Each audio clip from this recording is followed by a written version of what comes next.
Bonjour, je m'appelle Marc Colori, j'ai travaillé 5 ans au Sephora des Champs-Élysées en tant que conseiller soins hommes. Bienvenue dans Zéro Défaut, votre tout nouveau concept d'émission exclusivement dédié aux hommes. Parlerons santé, parlerons soins avec des guests, des invités qui, vous le verrez pour certains, ont une routine ou pas au niveau des soins. Et oui, le soin, ce n'est pas uniquement une affaire de femmes, c'est aussi une affaire d'hommes. Retrouvons tout de suite notre nouveau guest.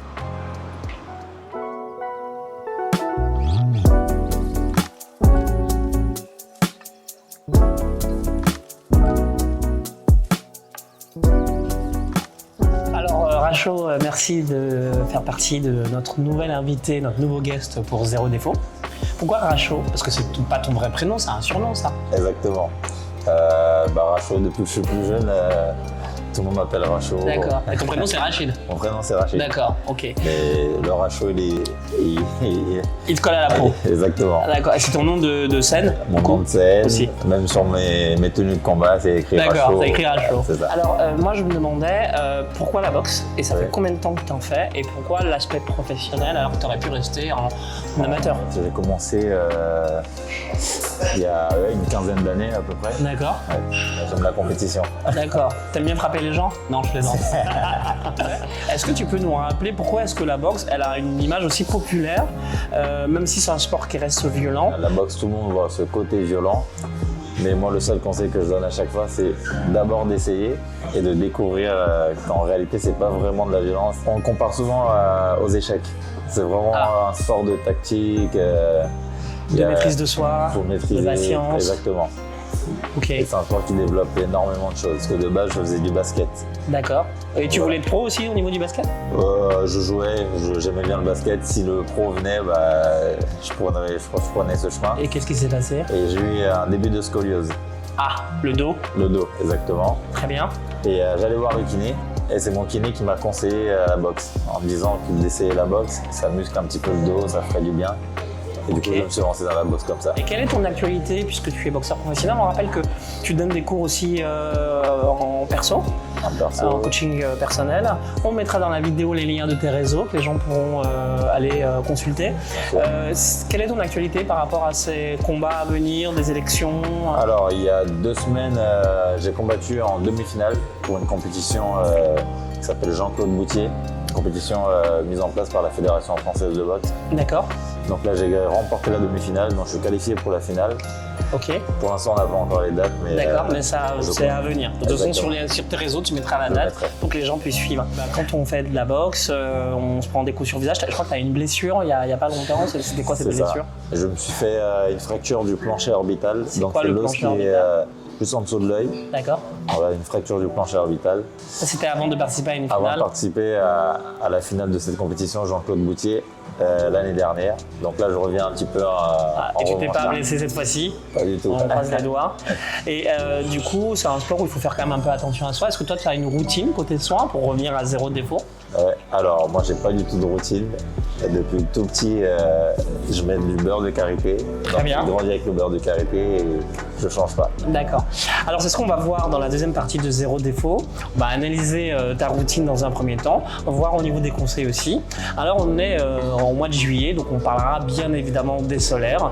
Ce qu'il faut savoir, c'est que beaucoup de peaux noires, par exemple, ne mettent pas de produits solaires parce qu'elles pensent qu'elles sont protégées naturellement. Eh bien, c'est faux. Tous les types de peau ont besoin de prendre du solaire. On va y revenir sur la deuxième partie de Zéro Défaut. Alors, à tout de suite pour cette deuxième partie. Merci à toi, Marc.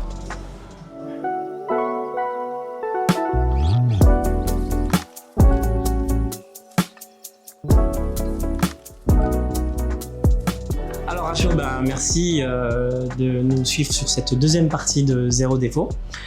Dans cette première partie, on va regarder le soin que tu fais, enfin le rituel. Tu m'as dit que c'était pas vraiment un rituel que tu faisais.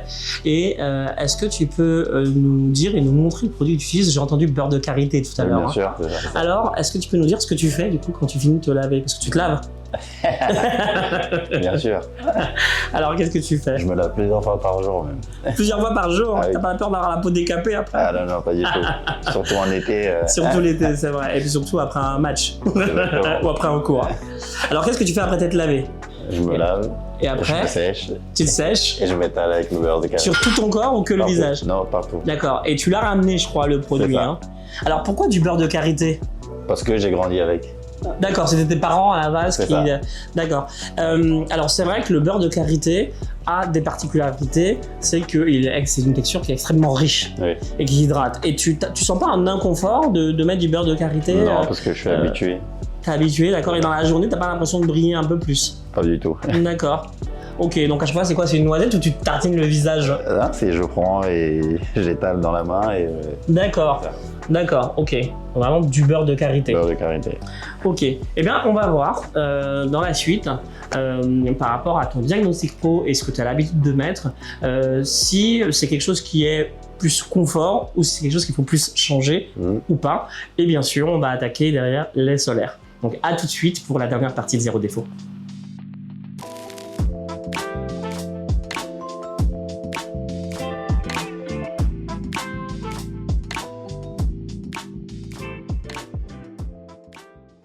Alors Rachaud, merci de nous suivre pour cette dernière partie de l'émission.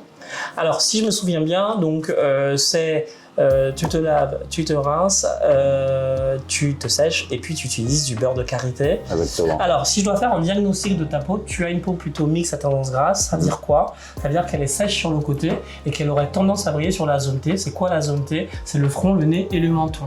Ça veut dire pour ta texture de peau que moi j'irais plutôt sur une texture gel crème comme on l'a vu sur le premier épisode et pas une texture riche. On va le regarder là tout de suite. Effectivement le beurre de karité c'est une texture qui est très très riche. Je vois qu'elle est onctueuse, elle est un peu comme de la mousse, mais quand je la mets sur la surface de ma peau, je vois que c'est une texture quand même très huileuse. Après, tu as une shape par rapport à ton activité qui fait que je pense que tu fais très attention à ce que tu manges. Du coup, le fait que tu te mettes cette texture-là, finalement, te donne pas de boutons ni rien parce que tu fais très attention à toi en général. Mais moi, j'insiste sur le fait qu'on le verra sur le solaire que je conseille. Pour les peaux mixtes à tendance grasse, on va plutôt rester sur une texture gel crème. Pourquoi gel crème? D'abord, tu n'es pas dérouté parce que ça reste une crème, et ensuite gel parce que la texture est fluide, d'accord? Mais si tu n'as pas d'inconfort à utiliser ce produit-là, moi, je n'irais pas te dire d'arrêter de l'utiliser, mais par contre, ce que tu peux faire, c'est alterner. C'est-à-dire prendre en pharmacie, en parapharmacie ou ailleurs, une texture gel crème pour pouvoir tester. D'accord? Et puis, donc on est au mois de juillet, donc forcément c'est l'été. Tu pars en vacances cet été? Oui. D'accord, tu vas à la plage? Toujours au soleil quand je pars. Tu nages? Je nage. D'accord. Est-ce que tu as l'habitude d'utiliser des produits solaires? La crème solaire Avène. Quel indice? 50. 50, d'accord. Alors c'est un très bon indice que tu prends. Ce qu'il faut savoir, c'est que les peaux noires en général estiment qu'elles n'ont pas besoin de prendre des produits solaires parce qu'elles sont noires, ce qui est faux. En général, l'épaisseur de la couche de peau des peaux noires, c'est jusqu'à 12 couches en moyenne, alors que les peaux caucasiennes non blanches, c'est 9 couches en moyenne. Donc, ça signifie que les peaux blanches sont plutôt très fines et les peaux noires plus épaisses. Je pense que c'est en partie pour ça que les gens se disent « Ah, mais moi j'ai une peau épaisse, j'ai pas besoin. » Mais non, en fait, les coups de soleil, ça concerne tout le monde. Si tu fais la biscotte à la plage, tu peux avoir un coup de soleil. C'est juste que le coup de soleil mettra plus de temps à venir sur une peau noire parce qu'elle est plus épaisse que sur une peau caucasienne ou blanche. D'accord. Donc, il existe plusieurs marques sur le marché que vous pouvez voir sur un petit échantillon que j'ai pris aujourd'hui. Il y en a une en particulier sur laquelle moi je vais faire un focus, c'est La Roche-Posay. Tu connaissais cette marque? Non, pas du tout. D'accord. Donc, comme on l'a vu dans le premier épisode de Zéro Défaut, pour les produits de soins pour hommes, on a plusieurs façons d'en trouver. Bien sûr, les sites internet, mais également en sélectif, c'est-à-dire Marionnaud, Sephora, Nocibé, mais également en parapharmacie ou alors en grande surface. D'accord. Ici, on est sur une marque qui s'appelle donc La Roche-Posay, qui est disponible plutôt en pharmacie et qui propose un indice de 50. Alors, l'avantage de la marque, c'est qu'au-delà de la protection, c'est une texture qui est complètement adaptée à ton type de peau. Pourquoi? Parce que c'est une texture qui est très fluide. On va l'essayer avec toi, tu vois. Donc, bien secouer le produit avant l'utilisation, à au moins quelques centimètres de la peau. Je fais le spray, tu vois. Donc, on voit effectivement le produit qui a une texture blanche, mais lorsque tu l'étales, je l'essaye moi aussi, lorsque tu l'étales, tu vois que la texture elle est fluide, elle va rentrer dans la couche supérieure de l'épiderme et surtout elle ne colle pas. Tu vois, là quand je fais le test, ça ne colle pas. Alors ça brille un peu, ce qui est normal, c'est un produit solaire. Le conseil, c'est que lorsqu'on met un produit solaire et qu'on va après se baigner, au retour de l'eau, il faut en remettre. Parce que l'eau va en fait enlever la pellicule de protection de produit qu'on a mis. D'accord? Donc voilà ce que je vous conseille. En plus, ce qui est pas mal, c'est de prendre un spray.